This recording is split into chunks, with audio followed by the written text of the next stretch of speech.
Hello and welcome to the PunchCast, episode 7. As always, I'm your host, Evan, and with me this week, Kevin. I'm here, but I'm snuffly, so I'm half here, so I'll count this as a half appearance. Yeah, I'm going to be muting my mic, every once in a while to, kind of breathe up for a moment without having to, sniffle on the actual track. And also here this week is John. Hello. And that's it. Just a nice little three-man show. A lot's been going on this last week in the kind of run-up to E3, which will be next week. Someday. God. It's here. That's real soon. Yeah, it's already here. There's always the week leading up to E3 is when everybody drops all the hot news when they're not supposed to. And some people are getting ahead of the game this year because I'm assuming they're like, we don't have enough space to put this in our conference, so we might as well just drop it the week before when people are kind of getting revved up to see some cool stuff. And we have seen some cool stuff just this last day, 2 days even. Yeah, it's been crazy, the amount of news that has come out this week already, and it's only going to get worse with obviously actual E3 week. Yeah, and you're like, oh man, they're leaking the knowledge, and it's like, well, no, not necessarily. Some people are just doing things early. Like I said, when they're like, we don't have enough space to put Puzzle Party 7 in our show, so we'll do a 30-minute reveal on Twitch and then post it to YouTube. For actual, legitimate, leaked, and then, was it confirmed or not, the Destiny expansion, or were they just running with that leak? Because, the Destiny Rise of Iron thing.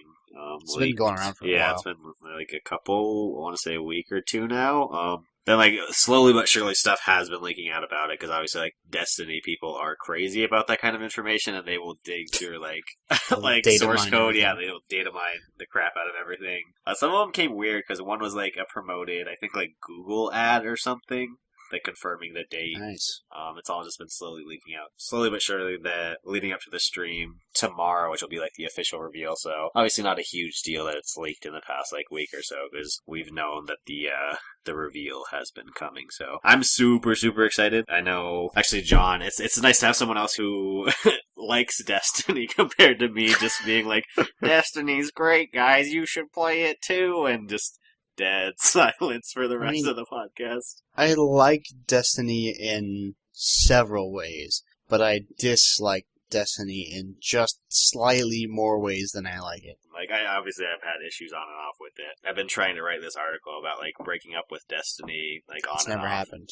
Well, yeah, exactly, because, all this shit keeps happening now with the Rise of Iron reveal coming tomorrow. I'm going to have to, work that into what I'm writing about, but it kind of goes hand in hand with, it's just this cycle of, lots of highs, lots of lows, lots of not knowing what the fuck is going on with the game. It's a real-life relationship. Yeah, but, you know, like I've said before, it's crazy that a game this old is, they've done a phenomenal job of, staying in, the newsfeed and staying current and being something that people are talking about, which is, most games, they come out, people play it for 4 or 5 weeks, maybe there's some DLC, then it's dead forever. Far Cry Primal, that was a fantastic game. I had a blast, but not going to talk about that ever again. But it's great that Destiny is able to stay current, because I do, faults and all, I love Destiny. What's surprising about Destiny is the boomerang effect it has, where a new content drop comes out and everyone is playing it, and that lasts for a month, 2 months, and then it just sort of fizzles out and no one talks about Destiny. But then the second there's a new content drop, everyone just rushes straight back in. It's Destiny is the new hotness again. And that's for me personally, is I haven't played that game in for nearly half a year now. And I'm just super excited to actually now jump back in and see what has changed in the game, because I know they've made other changes on top of this DLC that I haven't really played around with, and I'll be able to play around with the DLC and those other changes, and I'm actually getting excited for this new content at the moment. Yeah, because it's obviously when Division came out, that was a huge deal, because not that anyone ever thought it would be oh, this is going to kill Destiny, but it did for a little bit, because that's when Destiny was kind of in a downturn. But now Division has had quite a few issues with updates and stuff being broken, and no one. I have the season pass. I have not played any of the content that they've released since launch. I played my 80 hours and then was kind of done, and I'll probably go back when everything for the DLC is out, but it's definitely not like Destiny where something new comes out and I have to play, or there's an event coming out and I have to play. I don't know, hopefully some of the updates for Division improve it, but I'll jump back in eventually, but I'm not nearly as excited for that stuff as I am for Destiny releases. The improvements to the Division, like, they're making some good changes. Like, one of the things they've done that's really interesting in the Dark Zone is they've got supply drops, which they haven't every hour, which is a bit too infrequently. But then there's one drop that you don't have to extract, but it's the first team that gets the drop. And so you have like these sort of firefights between, there's like really powerful enemies guarding them. So like you're working with other agents who aren't friendly with you to kill the enemies, but then, once you kill the enemies, you got to turn on them to get the loot. So it's sort of this standoff thing where you're like, when do we help each other? When do we kill each other? Which is really interesting. But the problem is that like, they're incrementally improving the game, but there's nothing like this is the event in Division, because the incursions, which are supposed to be those events, because everyone goes back to Destiny for the raids, the incursions are just wave-based horde modes, and they're some of the worst content I've seen in that game. Yeah, and it's like it's one thing that I've always like talked about. Like I enjoy Division, but it's like just like the lore and the world, and it's way cooler to be like a magic spaceman than it is to just be a dude running around like a ruined city. Like I enjoyed it, sure. Like I had a good time with it, but it's just way cooler to get like that gun you've always been searching for compared to, I know like Division has like their kind of quote unquote rare weapons, but it's not nearly the same as getting like that exotic that you've been trying to hunt down for, months, and you finally have it, and it's just way cooler. Finally got my brown pom-pom beanie. Yeah, exactly. Like, oh, another beanie. Oh, another jacket. It's a good game. I had fun with it. I'll return eventually, but Destiny just has different hooks that are obviously deeply embedded in my being, and they'll probably stay that way for forever, which is, exciting or sad, depending on which way you look at it.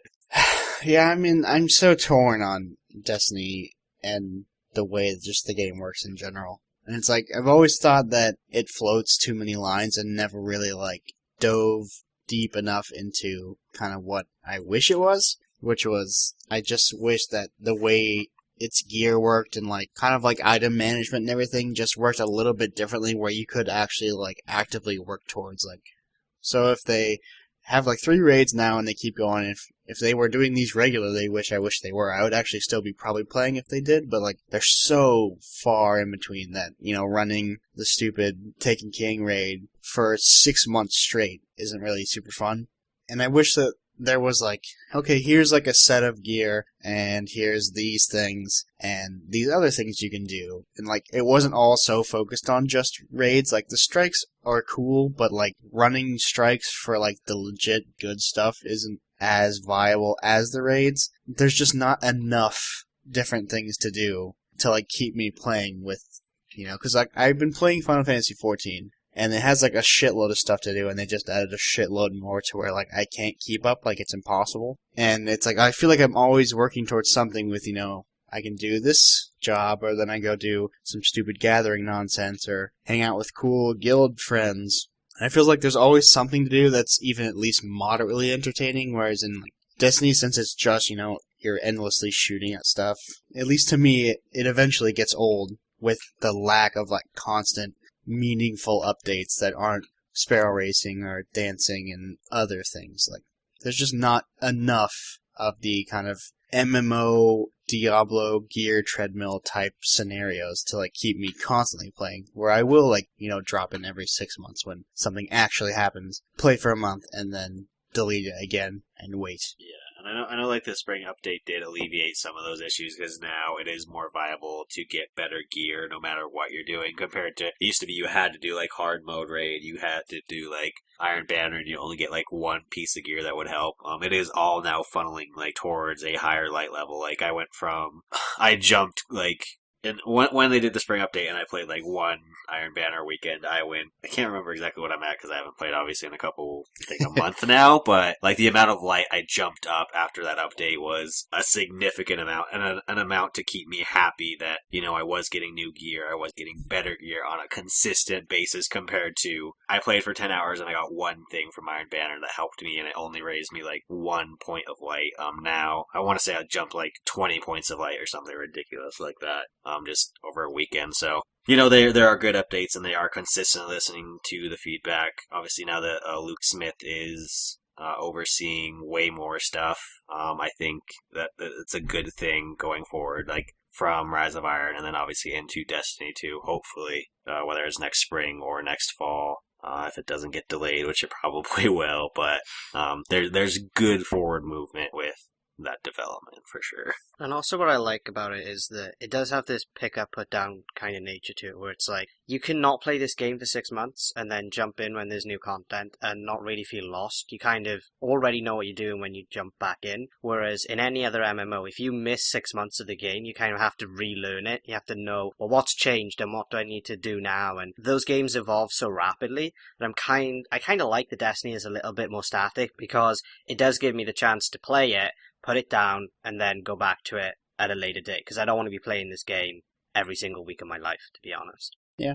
I mean, it's also just kind of like up to what you're looking for. Like, I do kind of like having that game that I do go back and like, I'm bored of other games, or I have beaten everything that's out in it right now, and, you know, right now, like, rolling into this summer drought of, like, basically nothing comes out. For me, at least until August, so I basically have this month and next month to just do whatever. Like, having that game that you just, like, I'm bored, I don't want to watch TV, I don't want to really do something else. I just want to, like, game out and listen to podcasts or do whatever you're doing. And it's nice to have that game you can always fall back to and not have to, like, force yourself to play something stupid or spend money on some dumb Steam sale with a game you're never going to play. And Destiny just doesn't fill that void well enough to be like, yep, okay, I'm home from work, I got like 3 hours before bed or some shit, I'm gonna burn like there's some strikes. It's like, it doesn't feel like I can work towards anything, so I'm not gonna do it. Did you guys even watch anything for Deus Ex, or was it just me? I watched. It was just you. Yeah, I watched.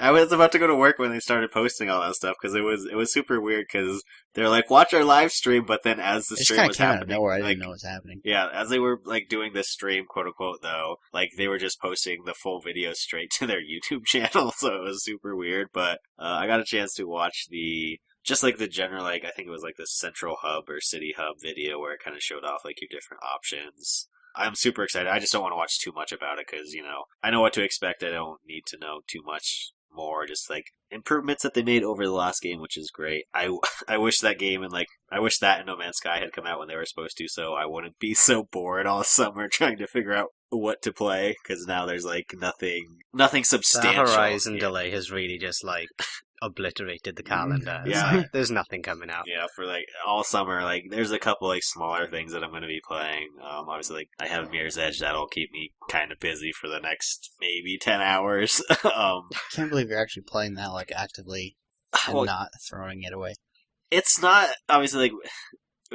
We don't need to talk about like too much about what we've been playing if we haven't been playing too much, but I'm like 3 or 4 hours in. It's not bad by any means. The parkour is, you know, it is, once you get the hang of it, it is super fun to be running around. I spent like 45 minutes, maybe an hour last night trying to get like a 3-star rating on just like one like time trial, just trying to find like the best route. So I'm enjoying it. The characters are whatever, even Faith is kind of like a bratty little girl for the most part, like, which is kind of weird. Like, you think they'd, I don't know, make her an interesting character that you play as, or someone that you can bond with.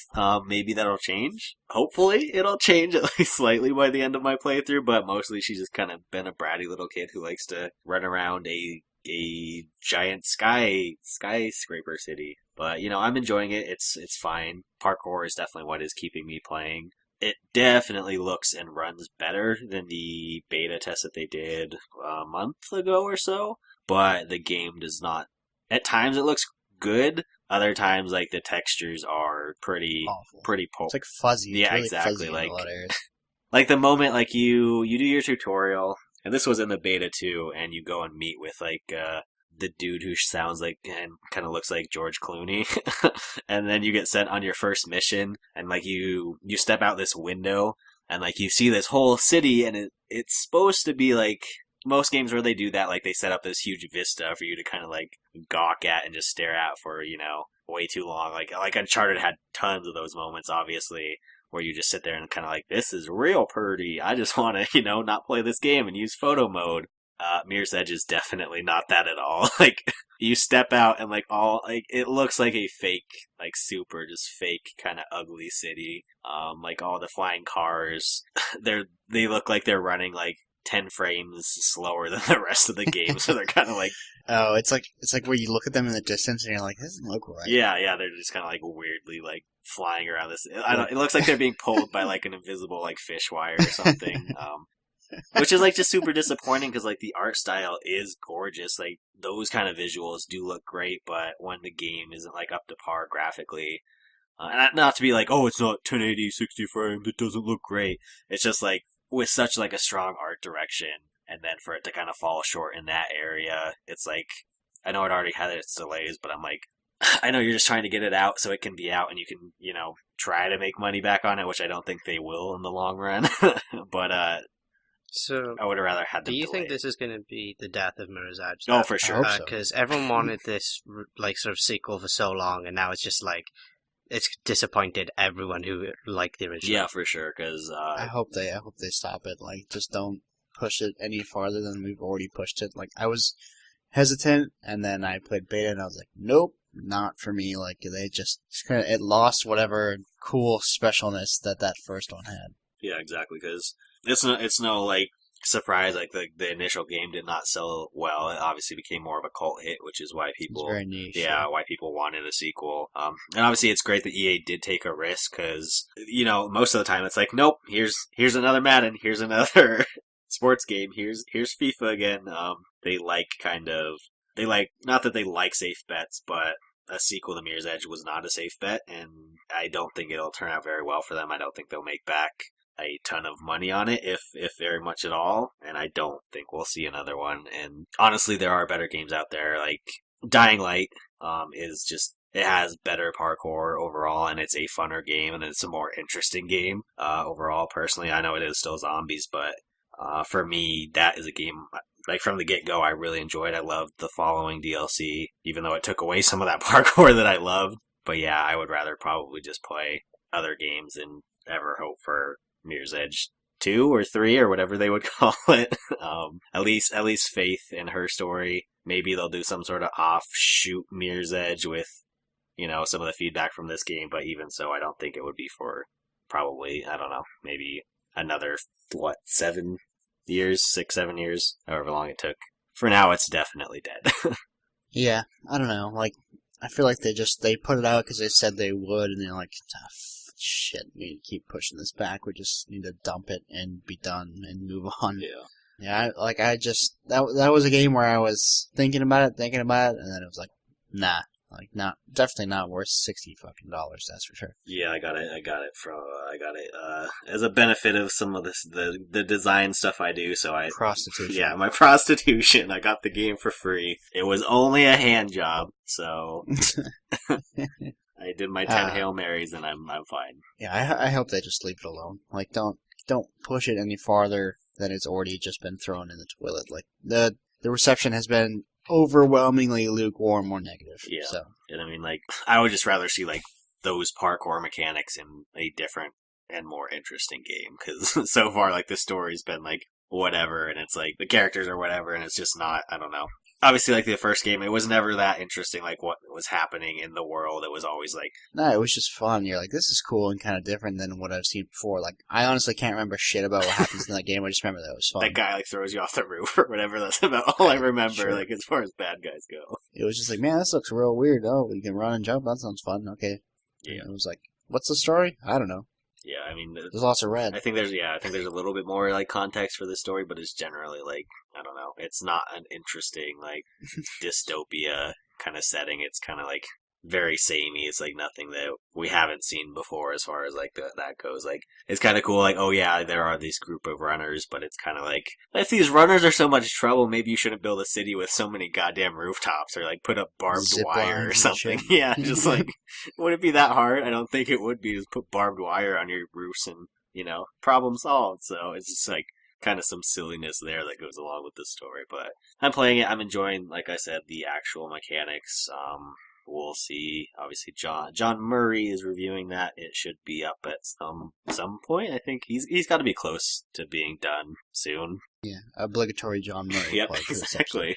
What they should do is put those spiky things that buildings put on their roofs for pigeons. Or for homeless people, like on the sidewalks. Well, Jesus, man, I thought that's where you were going with it. It's like, No, I was going with the pigeons on the rooftops because they're on the runners are on the rooftops, not on the floor. I'd actually never seen those before I was in LA. Oh, really? Because I don't think Denver has. I don't know. Not that Denver doesn't have a homeless problem, but I don't think it has obviously not nearly as much as the population. homeless spikes. Yeah, with LA. Like when I was out there for E3 last year, I was like, oh, I get what that's for. That's so homeless people can't sleep there. Interesting. Yeah, it's pretty fucked up. Yeah. Well, speaking of parkour, Kev, a game that has good parkour, hopefully, is Watch Dogs 2. Oh yeah, tell us about it. You play as a guy. His name's Marcus. He's a nice black young lad from Oakland. Seems like a cool guy. He doesn't like the CTOS because it's real mean to him early on. So he says, I'm going to join Mr. Robot, aka DedSec, and be a hacker because this is screwed up, so we got to fix this problem by hacking it. And so he gets a pool ball and a zip tie and a cool laptop and an iPhone, I assume, or some sort of Android device. Probably Android, open source, and he sets out in the nice Bay Area, San Francisco, and just causes some mayhem by his hacking. He's got a drone, which you can also drone race, is at least what it looked like in that video. Time trials. I saw that, and I was like, that's like the one thing I was like, mother. Yeah, like, here's a mini game. You're going to have to do 20 of these to get a goddamn trophy. The mini games in the first one were actually super fun in that, like, VR thing. Yeah. Don't mention the drinking games. I did the drinking game before they patched that, and that is one of my proudest trophies, because that was so goddamn hard. The stealth, like, weird future nightmare mode thing was actually super dope, if you even remember what that was. Didn't you just, like, fight spider tanks or whatever? No, not that one. It was the one where you... The alien one, with like, portals in the sky or something, and then, like, you had, like, this pistol that was, like, I don't know, it had, like, near color scheme and stuff like that, didn't it? It was, like, everything was, like, really, really dark, and there was, like, these creepy sentry bots that would walk around. You had to basically just stealth to, like, different areas, and it was, like, kind of creepy, like, dystopian future looking. It was cool. Anyways, back to number 2. So he's doing the hacking stuff, and he wants you to join the DedSec people, because they are doing things that are related to computers, and because CTOS is a bad idea and technology is bad, and that's basically all we know. You can control forklifts, put cars into the ocean, which was also a funny part of that. You can play lots of different ways, which is actually pretty cool. Because, like, even though they had stealth in the first one, sort of, right? Unless I'm misremembering. Yeah, like, they gave you, not every scenario, though. It was, like, only a couple. Mostly, like, I think clearing out, like, some of the, like, little outposts you could, like, distract people and then hack it and then clear it that way. But it was very, like, one path to do that. It wasn't, like, multiple ways to accomplish that, for sure. Yes, so roughly Aiden was really about, he was like a paramilitary guy. He had a baton and lots of guns and a cool coat. Real cool coat that flowed in the wind. Actually, the costumes in that game are super awesome.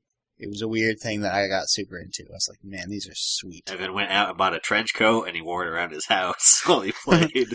I did stand in front of the mirror and then grab the side, flick it over like Dracula. Anyways, so they talked a lot about, because obviously the first one, when it was originally debuted, was the hot shit. It was like, oh my god, like this is crazy. It's like GTA's, but you can hack light posts and helicopters and those big pylon things that block cars from driving places. And then as time went on, it just like the hype level just kept going lower and lower, and then people got real upset about it. And the PC version had a bunch of issues graphically, and it didn't look as good as people wanted it to be. Blah, blah, blah. Anyways, I thought the game was a lot better than most people gave it credit for. And so they talk a lot about in this, but like, I'd say it was probably about a little half hour, 45-minute little debut thing, which you can find it was about half an hour. 80,000 videos on YouTube right now, I'm sure. And I'd say totally go watch it if you're on the fence. This might clear up some things for you or get you excited. You can actually go to groundpunch.com where we've got a news article up about it with the videos embedded. Nice, all the good ones. The weird character trailer that they had. That's the first one I watched when I got home. I was like, thanks. Literally tells you nothing. Yeah, I like it's cool because like not that the original one didn't have character, but it was more like a kind of like just normal everyday open world game. Like at least from like the stuff that they showed off, like Watch Dogs 2 has way, way, way more character. Which makes sense. It's like anti-establishment. It's, fighting against the man.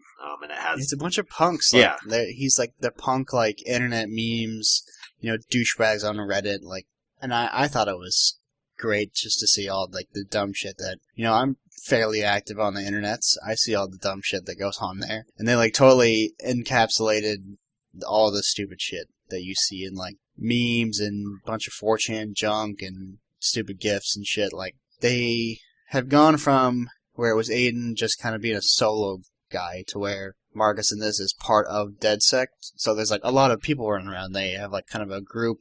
There's other hackers that he is, like, moving around with in the trailer, and they're all, like, punk 20-somethings in the Bay Area. Like, I thought it was really awesome. To the DedSec point, there was some members of the press actually got to go down talk to Ubisoft. I don't know why Ground Punch wasn't invited. Clearly, it got lost in the mail or whatever. But they talked about a few things, like a few other details came out from that. A few of them quite interesting. So you're not going to level up in this game as you did in previous games. Instead, what you're going to do is you're going to recruit people to DedSec, I'm assuming. They didn't say what you're recruiting to, but that you are sort of amassing a following. And the bigger that following gets, the more sort of abilities you unlock or whatever. Like, that's going to be the experience system, is amassing followers. And another interesting thing is that they're going for a much more open structure in terms of the missions.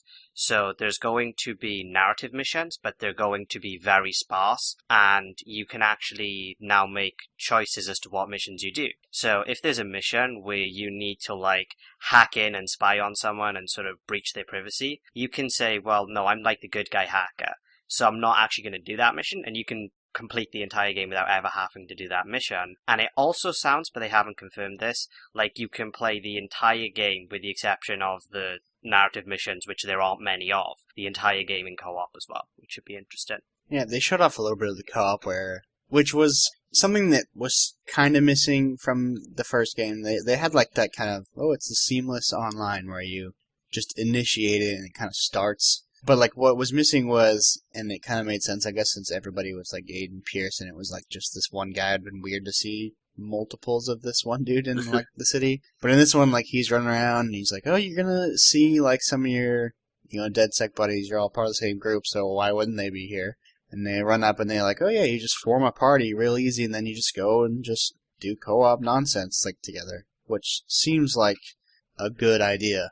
Yeah, in a lot of ways. Yeah, because it reminded me a little bit, obviously, of The Division. Because obviously you could just join up with your buddy whenever they're online. You can join up, which is nice because it makes sense narratively compared to like if you had just been joining up with buddies in the original one. It's like, here's two grumpy old dudes who really like their nephew or whatever. Let's go fight crime. It makes like way more sense narratively. And it's always great. Like, co-op games are, I don't always do it, but when you have the opportunity to, like, there could be a lot of fun stuff. And they show that off in the trailer too, a little bit. And they said they would really expand upon it in the coming months before launch, about how two people playing together can create some like pretty great set pieces, essentially. Like, if I pick up a car with the forklift while Evan is like sneaking around in a drone, like, it's gonna be a fun time. And I'll be excited for that to kind of, it's obviously serious, like, they're fighting back against people who are invading privacy, but at the same time, it's like, it's a video game. I want to be able to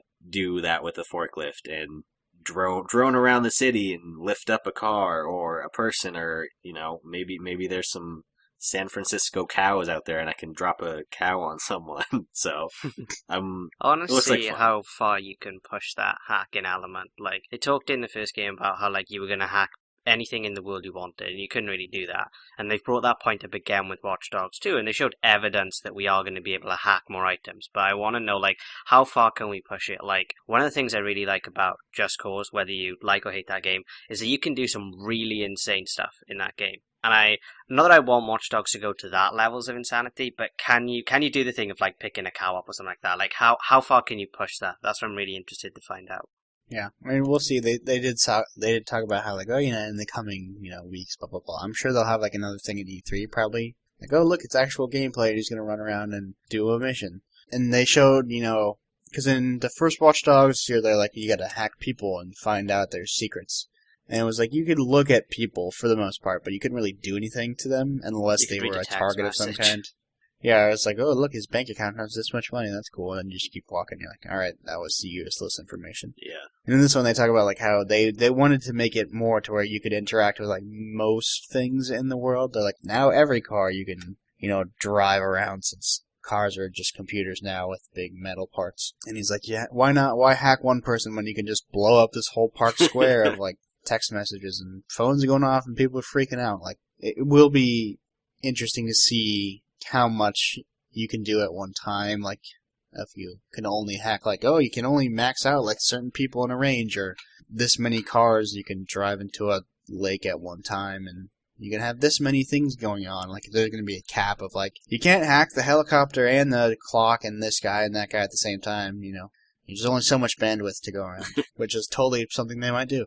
Yeah, at least obviously, like, one of the big things they focused on in that reveal is that they did take in all of the feedback, and they've had quite a bit of time to take in that feedback, which is great, because obviously, Ubisoft, they're pretty friendly with annual franchises, but we're starting to see slight changes. Obviously, like Assassin's taking a year and a half, however long it is, off. Obviously, Watch Dogs just not doing an immediate sequel, because they obviously could have, and when the end of Watch Dogs happened, and they're like, CTOS 2 is now live everywhere. It's like they could have just chosen another city in the US and done another game with the same engine last year. And it's good to see that they didn't. And hopefully they kind of continue some of those trends, because it looks like they've done a ton of changes for the positive, compared to if they had done a game a year later with like, oh, look, now you can hack an extra man, and that's it.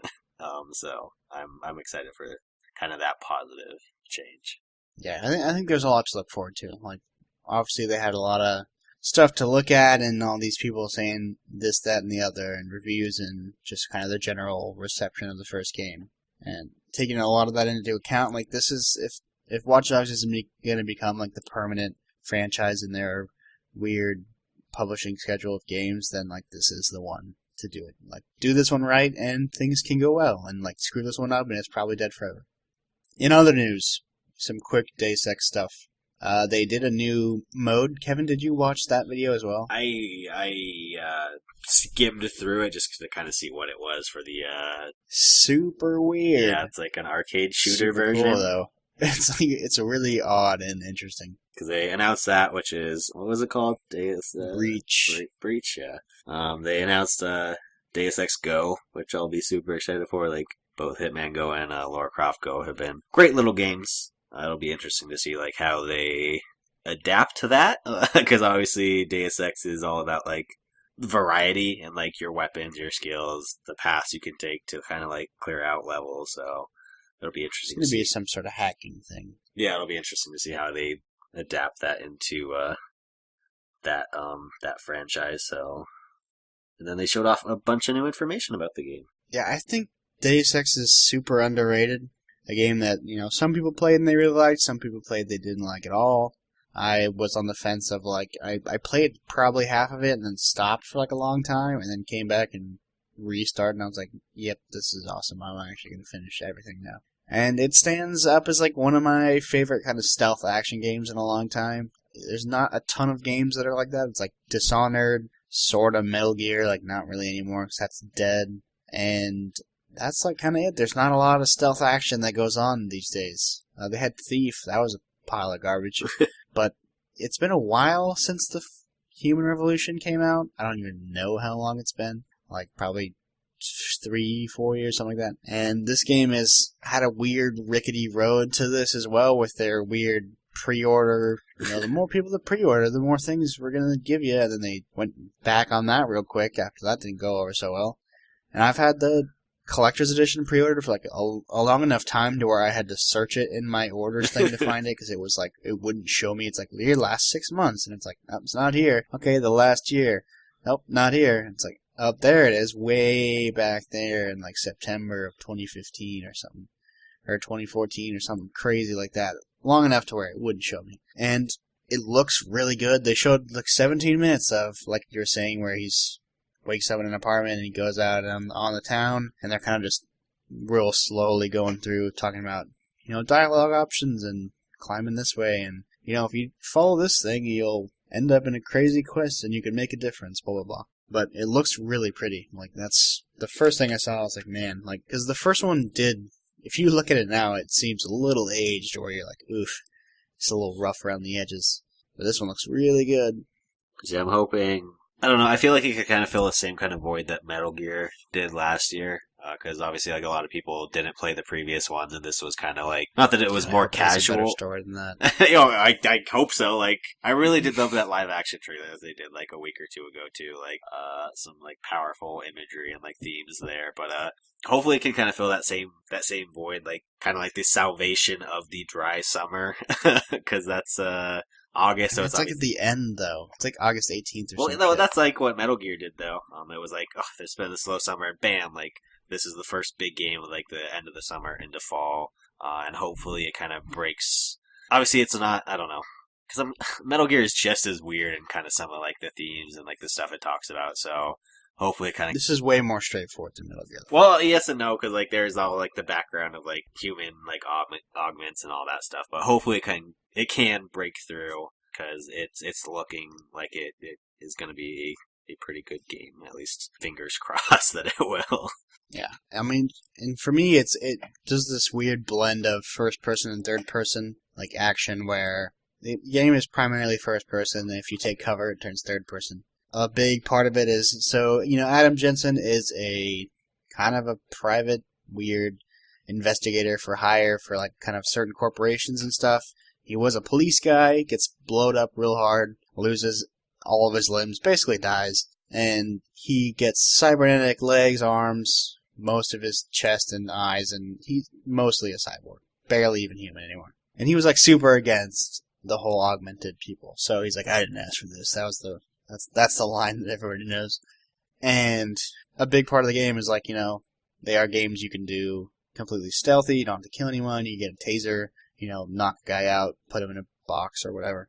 Or you can go in like a crazy cyborg war machine, destroy everything with your giant chest full of rockets or whatever. And like, it's cool to get all the different upgrades of like, the ones that stick out of my mind are like, oh look, now you have enough strength that you can punch through a wall, break a dude's neck on the other side, like as a kind of a takedown. Or the, jump over a 16-foot fence in one bound. And it always opens up new ways to get into places. Or like the Icarus landing system where it was like, alright, you can leap off roofs now and not take fall damage because you're cool.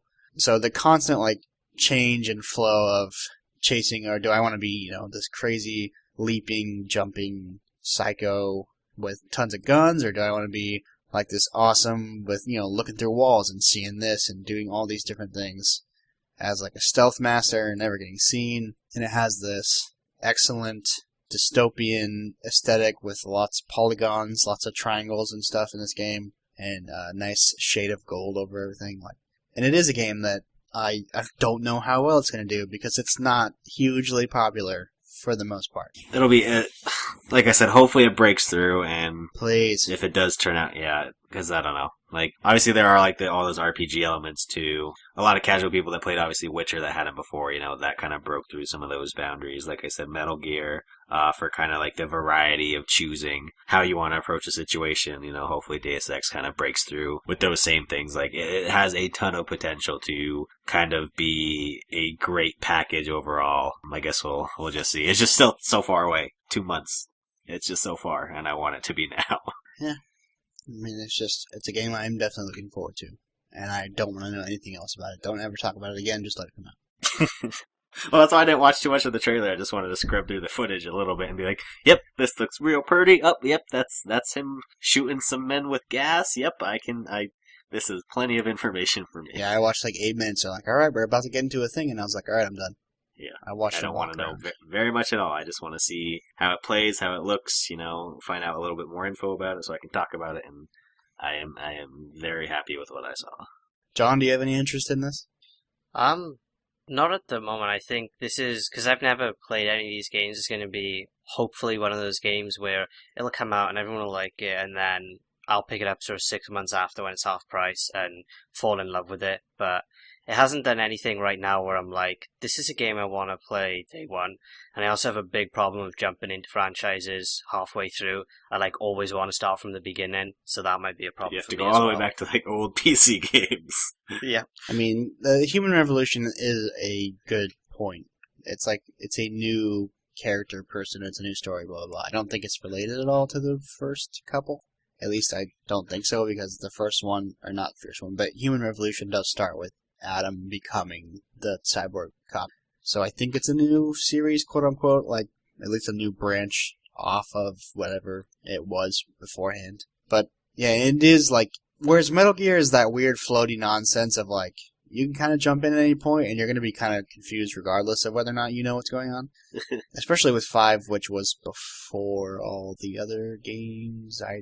Could be not right. It was at least early in the series. Yeah, it's a couple. Whereas this is a direct sequel 2 years after the last game. Like, it has not been a long amount of time at all. And there will be things you will not understand if you do not know what is going on. Like, one of the characters he first interacts with, or like, calls him on his cell phone in the first trailer thing they showed today, is his old boss, like, from the last game who you work with. And so you might not fucking know that if you haven't played the first game, or you know nothing about the series. So it is that, The Witcher 3 is a decent comparison, but I still feel like that was enough distance from 2, or it did a good enough job of explaining sort of the backstory in a way that you could just kind of go from there.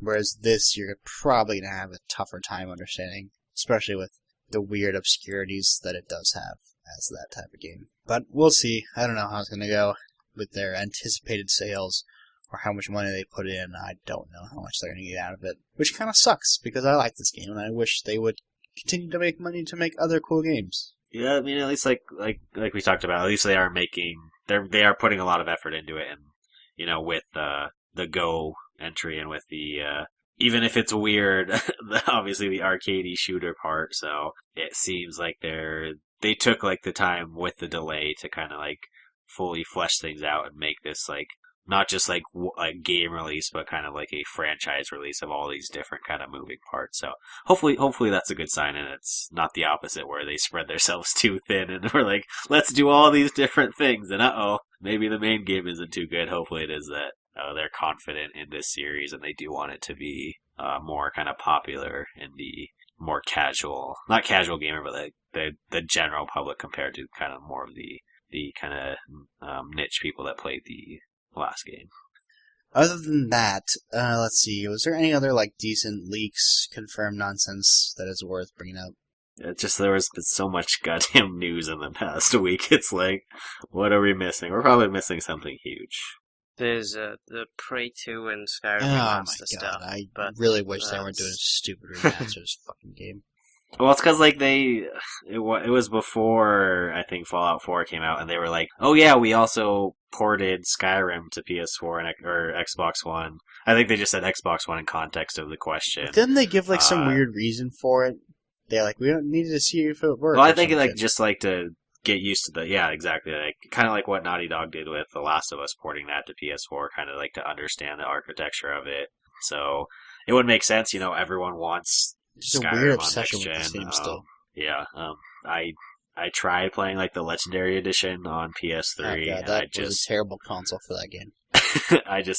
Well, by then like all the patches were out and everything, but my buddy, like, he is over the moon excited. He wants that to be real. He's like, I'm not even going to play any of these other fall games. I'm just going to be playing Skyrim on PS4 hopefully. And I'm like, it's people want it. If they ported it, so if it's just sitting there, why not, refine it a little bit more, include all the DLC. The rumor was that there will be mods as well, which is obviously hugely popular on PC. So, all signs point to yes, if it talks like a chicken, it probably is a Skyrim chicken. So, that's how it goes. If it talks like a chicken, it's a Skyrim chicken. I'm 500 hours deep into Skyrim on PS3, which is a really bad decision on my part.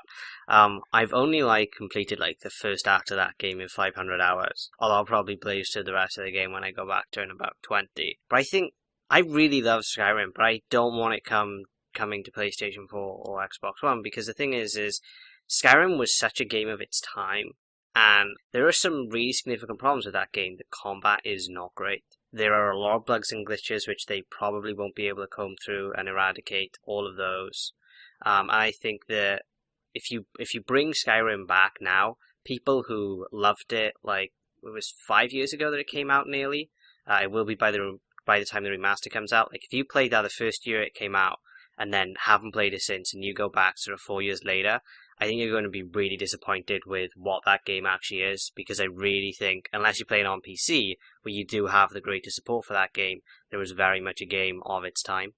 Like I said, maybe that's why, because I played it, when was that? I think it was like 2014 when they did the Legendary Edition on PS3, and my younger brother's the same way. He's probably put I want to say 1,000, 2,000 hours into Skyrim on PS3, Jeez. and he's like the complete opposite of me, where I played close to all the big games that come out. I play all these different things, and he's just like, nope, I'm gonna start a brand new character. I'm like, you have 6 characters. He's like, oh no, I have 10 characters. I'm like, why? And he's like, because they're different. And I'm like, I don't know, maybe. It's like everyone else loves it, and it's like I played it and I just hated it, and it's like, why do I hate this? Maybe I need to give it another chance, and maybe if it does come out on PS4, I may, but it's like, I don't know. I played Fallout. That's probably good enough for now. Yeah, I have zero interest in this. I understand that it's probably easy for them to do, and it's a cash cow. So why not put, an extra $3 million in the bank for other dumb games that they want to make? But Skyrim was a game where I put, 100-ish hours into just messing around, mostly. I never got anywhere near finishing the story. I think I just got to the point where it was starting, sort of, where it was look, now you have to find the Elder Scroll and talk to the dragon. And I was like, nah, I'm gonna go into, Dongler's Peak, some weird dungeon way out in the middle of nowhere, and go through that, and go through 80 other different dungeons that were different versions of that for 100 hours, and then I just stopped. It was okay, that was fun for a while, and now I'm never going to be interested in playing this again. And like John said, the combat in the game is awful. It's so bad. It's just drunk bar fights, is what it feels like.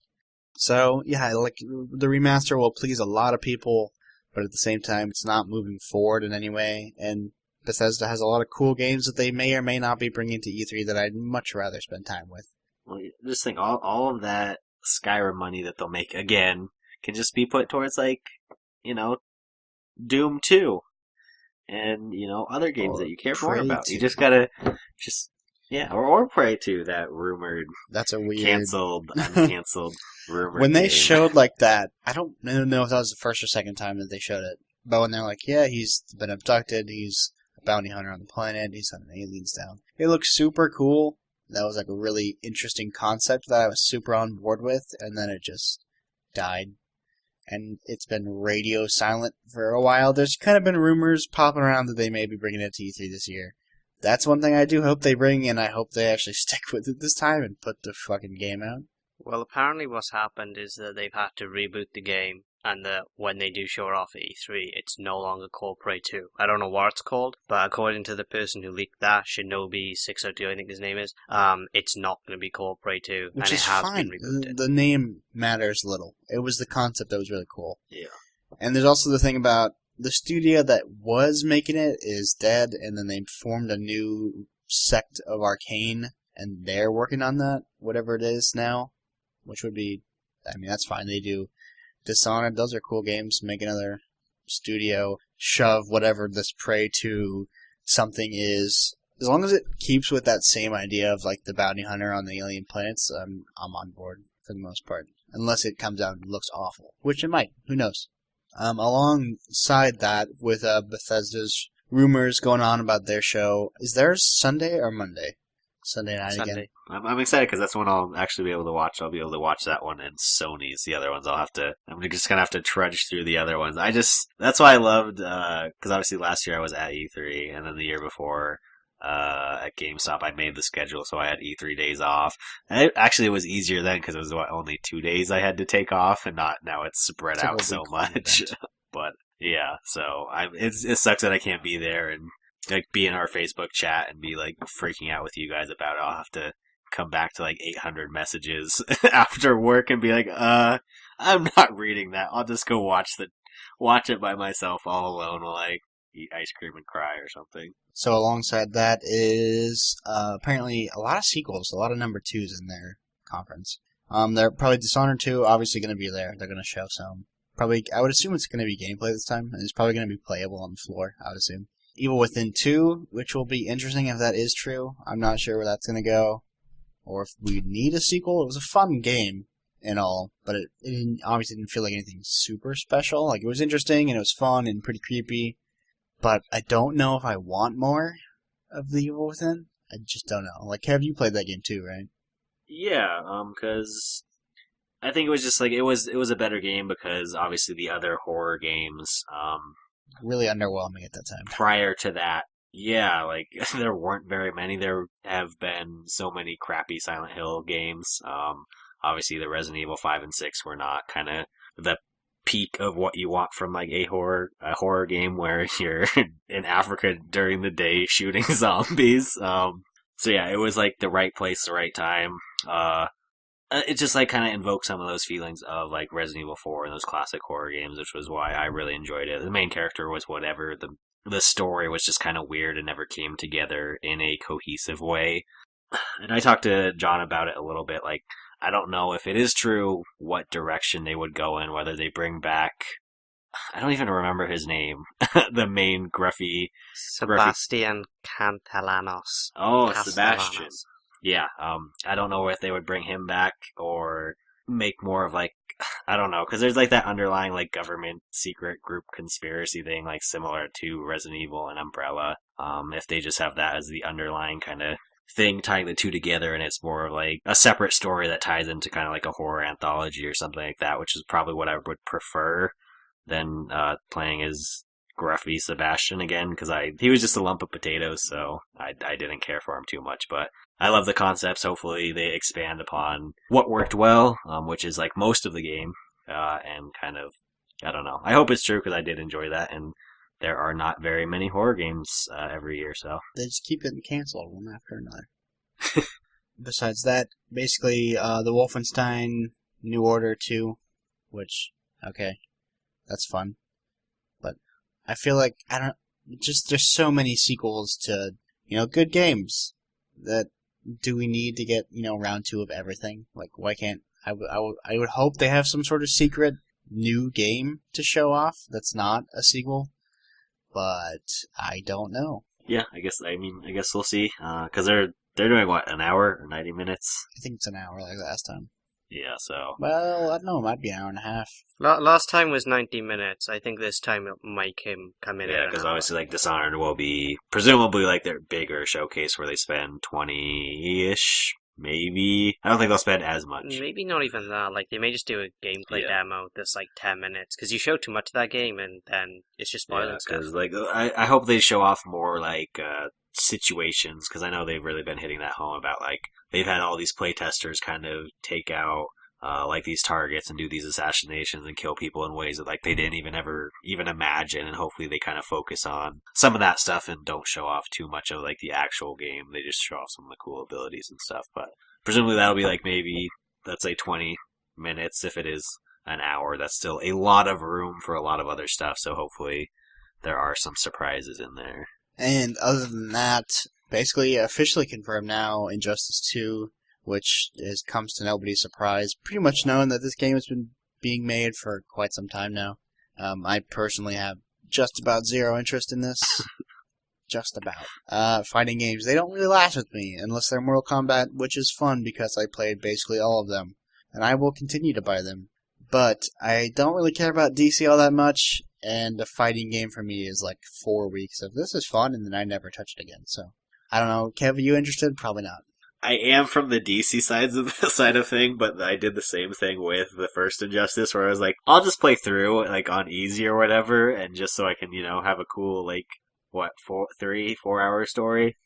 I feel like Injustice was longer than that. Was it longer? I don't remember. I was like, I'll play through and, enjoy, like, the short story. I probably played, like, the first hour, and then I was like, I don't love fighting games, I was like, I'll just go, watch an animated DC movie or play something else. So I don't know. That Bryan Cranston voiceover in that trailer got me going, though. For who? In the trailer, that was Bryan Cranston. I didn't I'm pretty watch sure. the trailer. No, I yeah. don't care. That's not much. It'll just be funny because if he voices someone in the game, if he voices Lex Luthor, that'll just be the greatest. If you would have fucking played him in the movie, I would have seen him.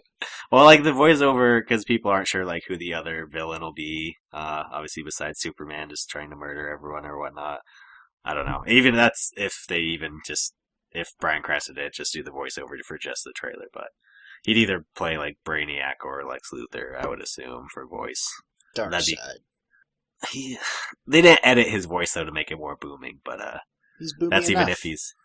Well, and go watch the trailer. He sounds either like Lex Luthor, like in the stuff he's talking about, or possibly Brainiac. And the last thing, another rumor going around that I really hope is true, and it probably is Dead Rising 4. We got like a screenshot and a title card, and it very much looks like Frank in kind of a snowy place with a camera. And I loved the shit out of 3. I still think it was probably the best, like, kind of launch game for either console. Like, for the most part, it was underwhelming. To me, the PS4 launch titles were just awful. But Dead Rising 3 was super fun and a really good use of the new hardware with lots of stuff going on the screen at the same time. And it changed up enough of the Dead Rising formula to keep it interesting, but also still be, like, super dumb. You know, like, oh, I'm going to make a dildo launcher and drive a car around in a chicken suit. Like, enough dumb shit that it was still fun. So I really hope that Dead Rising 4 is true, and it probably is. So that will be interesting to see. If anything, it'll come out during Microsoft's conference, because they're probably funding this since Capcom is not making a lot of money right now, since Street Fighter V sucks.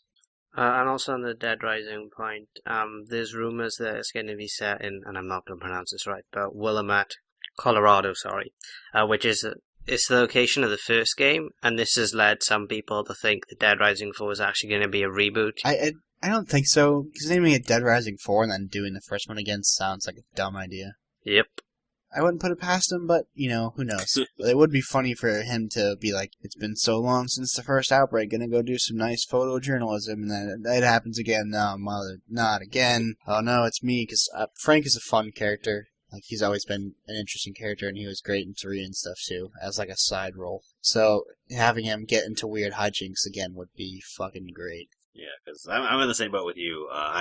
I definitely think that was my favorite launch game, and like the most unexpected one, because I like Rise. Like I was super excited for Rise from what they showed off, and obviously that was a fine game. It was whatever, but I definitely had the most fun with Dead Rising, with all the stuff. And now that they kind of understand Xbox One more, because now they haven't had to work on like the dev kits like they did with the first game, it'll be bigger, better.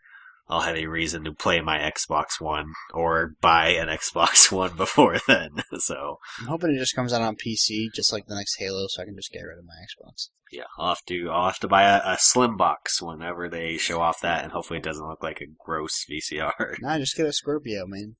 All that power. It's not till next year. Yeah, that's also something that we should probably talk about. So John is gonna go into his nice, whatever he called it, some sort of preview thing. Let's go. Yeah, so up on the site we have a preview of E3, and it goes through each of the conferences, and it also goes through Nintendo, and it looks at each of the games. So we'll go through a few little bits from that and sort of give our input on that. But you can check that out on Ground Punch.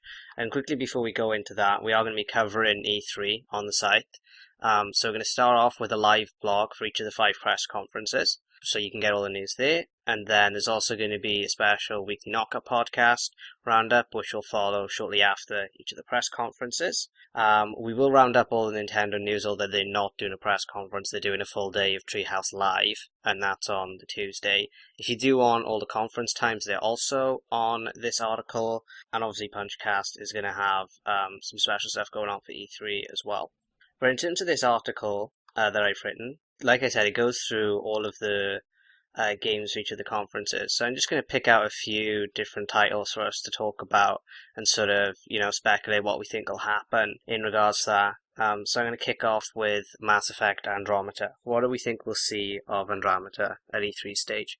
Hopefully more of that than Madden and FIFA and sports games, hopefully. Hopefully that's like the majority of their conference. Obviously they'll have other stuff, but obviously like a full kind of like story trailer, tell us what's going on, show us, lady, whatever it's going to be called. I want to say the name for your character leaked a while ago with that survey or whatever, but, seeing female and male versions of that character kind of, just a nice story trailer and like a short gameplay demo would be nice, because I wish that game was coming out this year, because that was going to be something I was going to spend a lot of time with, but hopefully they show us, like, a nice tease and a little bit more information.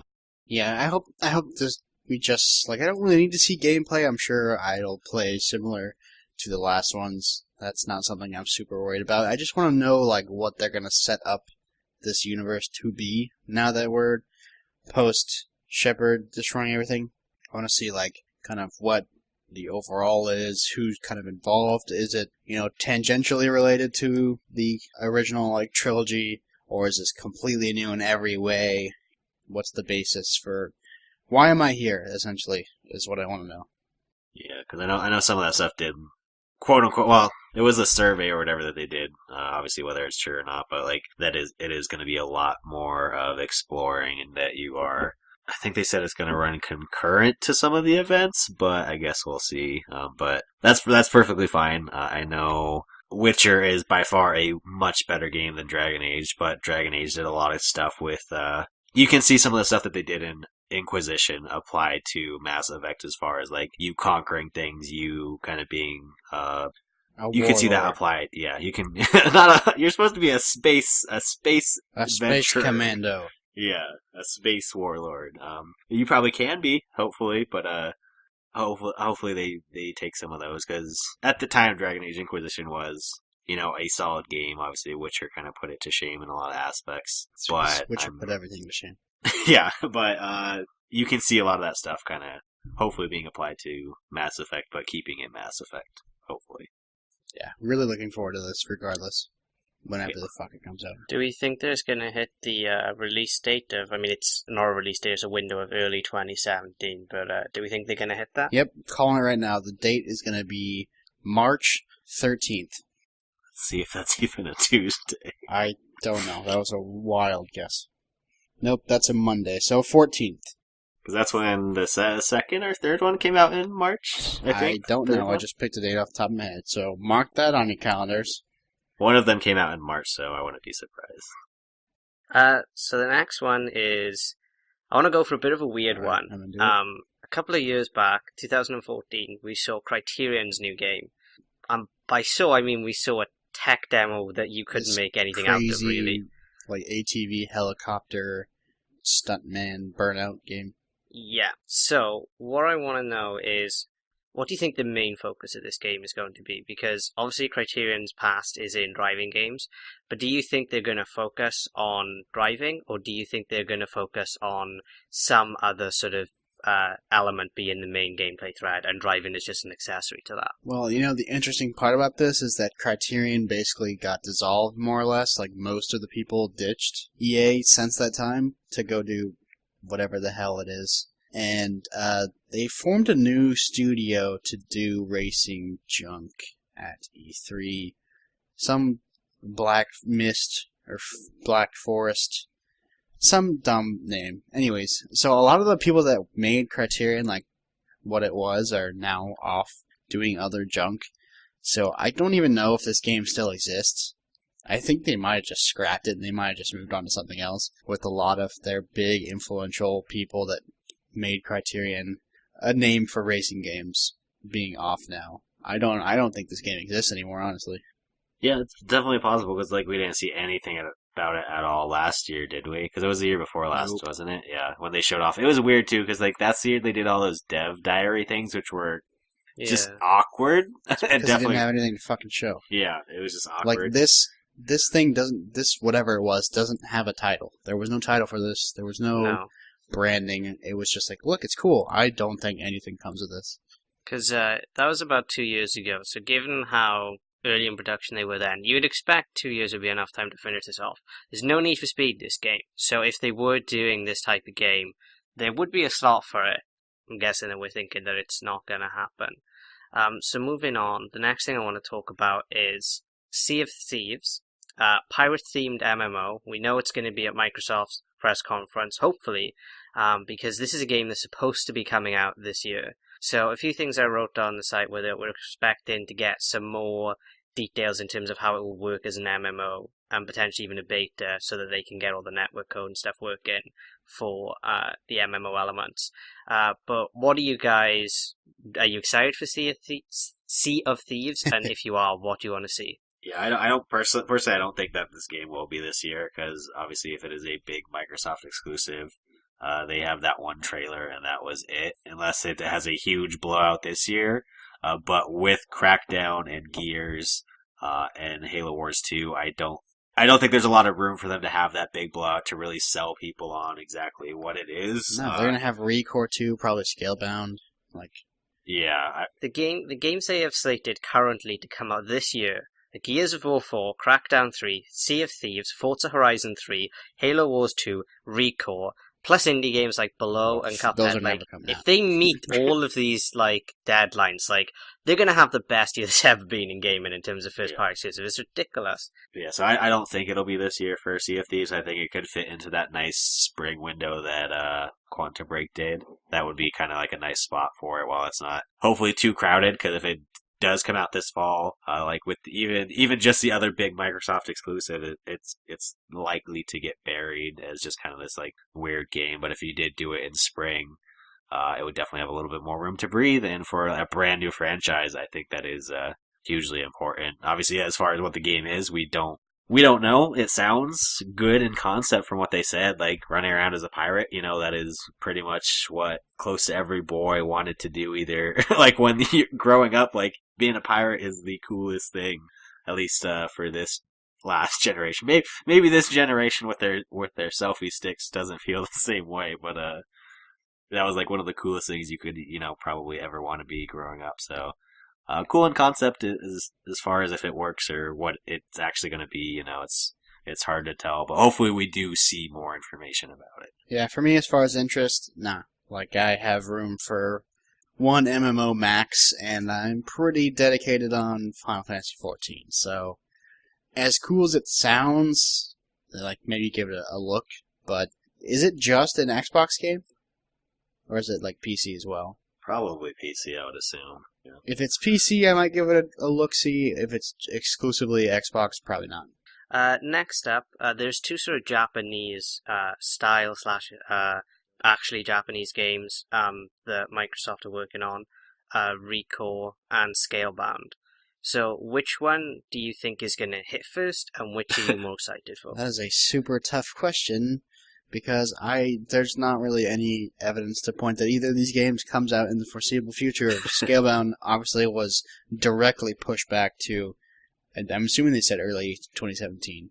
But Recore, we don't know. I don't know anything about that game.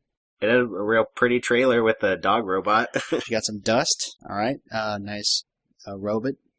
That's about it. There's no, I literally can't speak any more about it because I don't know anything. I would assume Scalebound probably comes out first, since we know more about it, but that might not be saying much. Maybe they have 20 straight minutes of Recore nonsense, and it's alright, it's out, November 5th. But I don't see that happening. Yeah, because I think, I don't know. Obviously, Platinum has a few duds on their record as of late. Probably because they're so focused on this that they send the C team out. Hopefully, that's what's Please going on. God, It's not the just them being spread so thin that all their products are suffering. Because obviously it's awesome in concept. You're a Beats wearing Devil May Cry dude riding dragons. It seemed fun. They showed off. Fun as shit. Yeah. Yeah, cool. It looked great. They showed off graphically and visually it wasn't up to par yet because it was so early from that old gameplay demo that they showed off. But conceptually it looked really fun. Recore, I think here and there they've said it's gonna be Metroid / Zelda-like in kind of what they want it to be, but as far as other information, they haven't said much. I was on their website sort of trying to research this, and the last update, news blog or anything, was June of last year. And to that point, July of last year, and to that point, Apparently this game is coming out spring this year. That means they have until, not the Sunday coming, the Sunday after to release this game. not hitting that release date. They could do it. Here's this game and it's out now, and everyone's like, "What is this game?" Well, yeah, it's as far as pure interest, just scale down because I know more of what that is. I don't know shit about ReCore. As interesting as it looks, but scale down seems like fun and cool. Yeah, they both seem like they'll be pretty far off though, so it feels like more of a wash right now as far as. I wouldn't be surprised if ReCore was like fall next year. Well, both of them maybe fall next year. I mean, ReCore could be something really like if they showed this game too early, it could even be like early 2018. Like this game could be so far off. Yeah, because it was just a CGI trailer. It wasn't even nothing in practical not even form in game footage or anything. Like it was a cool movie. Yeah, so the next one, we'll move on to Ubisoft's conference, and this will just be a quick one, but what do you think the and one more thing will be? They've done this a couple of years. It's been Ghost Recon Wildlands last year. Before that, it was Rainbow Six Siege. What do you think the and one more game will be this year? I kind of hope it's some interesting, semi-small UBR thing we haven't seen. That would be really good. Like, they did Child of Light and blah, blah, blah, this and that. Which apparently is getting a sequel. See, maybe it's that. I don't think that would be their one more thing, though. I think their one more thing has to be a big... Not that I don't want to see Child of Light 2. Hopefully they do show off something new from UbiArt, because they haven't done anything with that in a while, but their one more thing has to be something bigger, quote-unquote. I'm trying to even think of, like, what it might be that... Like, some game they have that... Or series that they haven't talked about.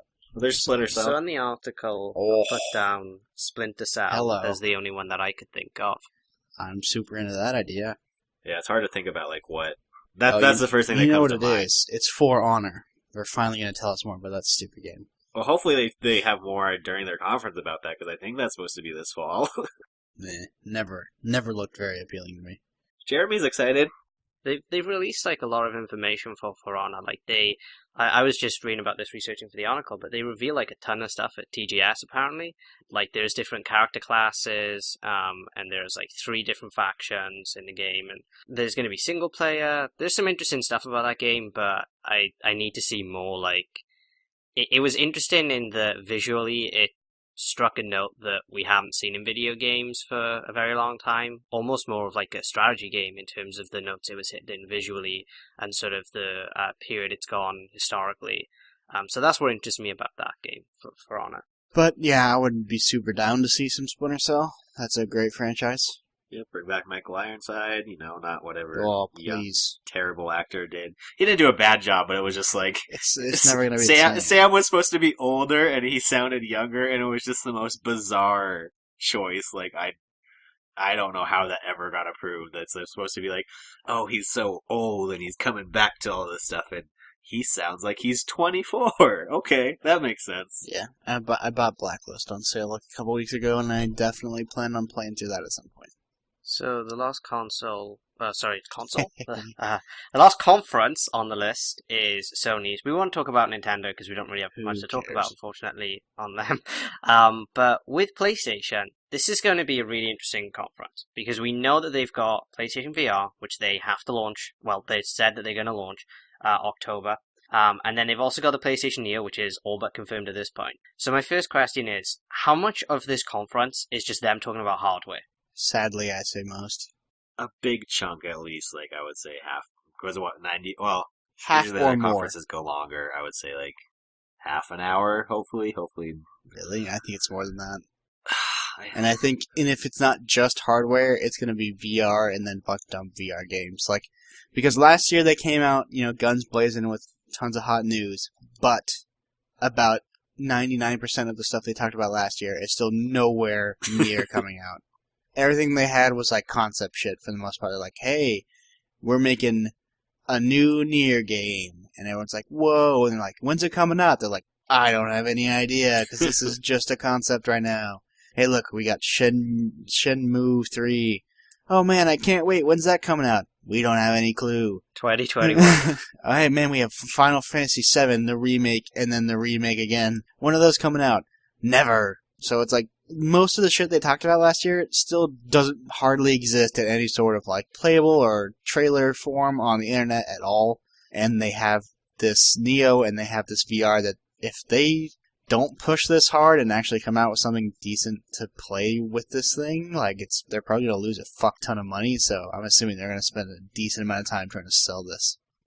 Is there any VR game that either of you are interested in for PlayStation VR? Nope. Not interested at all. You would really enjoy Riggs though, because I played that at E3. You talking to me right now or John? Yeah, Evan, because obviously it's an arena-based shooter. I really liked Riggs when I played it. I mean, they have Overwatch already, though. I don't really need another one. It's different. You're in a mech suit. You can't do that in Overwatch except for one character. Yeah, she needs a buff, too. Her damage is shit. Oh my goodness. We're not talking about Overwatch. But Riggs, obviously, is like...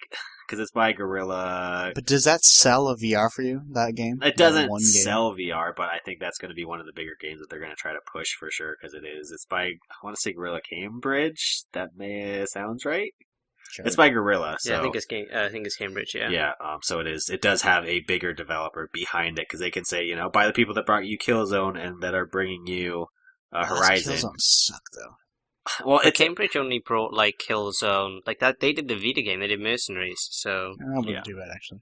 No, it wasn't bad, but it's like I don't know. And this is me just being ignorant for the most part. But I don't know if like Guerrilla has like the prestige of working at like big AAA budget development. Like the Vita game was like it was a little side project type of thing. Do you know what I mean? It wasn't a big blockbuster fall title. Yeah, but at least like under the Guerrilla umbrella, there is some name recognition there compared to like the 50 other demos that are going to be on PSVR that are by like, I don't know, Computer Charger Studios or Games.net. Yeah. Controller Box Studio. And yeah, like I said, Riggs is super fun. Obviously, showing off the VR is the same issue that they have always had. They had the thing last year where that disc throwing game just wouldn't work, and it was kind of laughable. I love those moments. I can't wait to see whatever weird some guy trips on the stage or some shit happens this year. Yeah. Do you think they actually like wheel VR out? Do you think that they have someone on stage with move wands, or do you think they do the sensible thing and it's just trailers? No. Like it's just recorded hopefully it's maybe one thing, but it's gonna have to be one thing that they've done really, really well, and it's interesting because like they did it for. What's that other game where he had the light suit on? Like, at least it looked interesting, even though he was still just standing there. That was not a lot of information. He had the light suit on. I know what game you're on about. It's like a game that was, like, out so long ago, and I can't remember. Like, I want to say Tron, and I know it's not Tron. No, yeah, it's a similar, like, a four-letter word or something, but at least that was, like, interesting, because he had that light suit on. It looked visually striking compared to two guys pretending to play Frisbee on stage. So hopefully they have something because they have to show people. I didn't know it was impossible to not play Frisbee, and Sony managed it. It was so goofy because like the dude's arm was like stuck behind his back or something, and he couldn't throw the Frisbee. It was great. But going back to what they're gonna do and why I have zero interest in PlayStation VR is, for one, they haven't shown anything obviously that I think is worth spending whatever the cash value is for this. What is it, like $5.99 for kind of the bundle of all the junk? Yes, it's and $400 then if you've already got like the camera, which is all you really need, but then also move controllers. But the current console hardware of Xbox and PS4 is shaky with some of the current games that we have right now, and trying to support a VR headset on either of these things, I think is gonna be rocky, and I don't think they have what it takes to really like put forth awesome VR stuff in a kind of resolution and a frame rate that can hold up to like a long play session or something. Like during The Witcher, my PS4 sounds like it's a plane. Like, and saying, like, yeah, look, now you can plug in a VR headset, which is going to require a certain amount of, this, that, and the other, and then play a game on it and do this. Like, I just don't think that they're going to really have what it takes, which is why, another reason why they're, Sony and Microsoft are, all but confirmed to be working on more powerful consoles because they can't handle it. Like, I have a pretty decent mid to high end PC, and it's still shaky if I bought a VR headset, and I have a way better CPU than the PS4 does. So, if I'm gonna get a VR thing, it's probably gonna be a Vive, and that's still if. I'm still not sold entirely on spending $800 on something like that. Yeah, because we're into the slow summer months now, and we'll be talking, as obviously next week we'll be talking all about E3, but Sam wants to talk a bunch about VR because he has been over the moon about his VR purchase, so hopefully, obviously not next week, maybe the week after, he'll actually be on and talk about that quite a bit, so I'm excited to hear his thoughts too, for sure. Just a quick question, Last Guardian, which a quick tidbit on. Hey. The game that was delayed for 9 years is probably the only first-party game on the PlayStation 4 that will hit its release date. Every other one has been delayed. But Last Guardian, do we care? Oh, Simple as come that. on. Yes, I care. An insane amount. To the point where if it doesn't come out this year, I'm probably going to freak out and lose my mind. I've been waiting, and it is time for it to come out. I just really hope that it's not a giant letdown. And from what, people at IGN have been playing it a bit here and there this past couple weeks, and they showed off some stuff, which I didn't watch because I didn't want to know. But from everything that they've said, that it's pretty freaking cool, so I can't wait. I got space for a nice Last Guardian style tattoo. What do you think we see of it at E3 then? I'm assuming they're going to show, pretty standard. Oh, look, it's a new trailer, some gameplay, release date, boom. Yeah. Nice, quick, 10-minute thing. If they start showing a trailer, I'm probably not going to watch it. I just want somebody to tell me what day it's going to be out so I can request some days off. Yeah, because I don't have any personal connection because I never played their previous games. Such a crime. I know. Such a crime. I bought them on PS3 and I started playing because I probably my first mistake. I didn't start playing Shadow of the Colossus first. So I was like, I don't know. That's when I first got my PS3 as well because I heard so many great things, and I had 20 other games that I bought. So I was like, I just want to play something else right now, and I never got back to it. But so no personal connection to their previous games. Although I'll probably go back sometime before launch and do it. We can talk about Shadows of the Colossus. Yeah, that's the one I would probably play more than their other one. But yeah, it's better than Eco, I think. Yeah, Eco, because that's the one I started playing first, and I was like, this is fine, I guess. It wasn't anything. It's just because I had so many other games that I was playing, like Infamous and I don't know, the big ones. I was like, what game should I buy for my PS3? And I got a whole big stack. So I'll go back, but right now I don't have a personal connection. It's just we've talked about it way back when. It's are the mechanics, are everything, is everything that they work on going to hold up in kind of this day and age of where video games are at? Because obviously this game has been through ups and downs, and 8 years is a long time, obviously, and it's just going to be super interesting to see what the game is, how it plays, how it feels, what it does, because games from 8 years ago are very, very different than the games we are getting now. So that's what I'm interested in. Like I said, I'll at least go back and play Shadow of the Colossus before then, and so I'm all prepped and ready, and maybe in 2-3 months I'll be more excited after I play that. So I guess we'll see. Yeah, I am beyond excited and so ready to play more Team Eco games. And I get the whole kind of worry that the game has been in development for so long that maybe the systems will feel dated when it's a brand new game just because it is so rooted in the kind of old style. But for me, I don't really care. I'd still play the shit out of Shadows of the Colossus, and it's an 11-year-old game at this point. But I still think that game is quite amazing. So we'll see where this one goes. I've heard some good things, and it in concept is at least really, really interesting. So yeah, I can't wait to finally get confirmation that the game's gonna come out. And then a final thing on Sony's press conference. They have a lot of first-party studios. My question is, which studio do you think goes next in terms of revealing their game, and what game? Do you have any ideas as to what that game might be?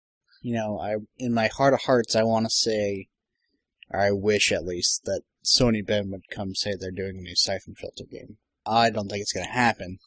As far as what's going to come out, what they're going to, like, kind of debut here, the first party studio.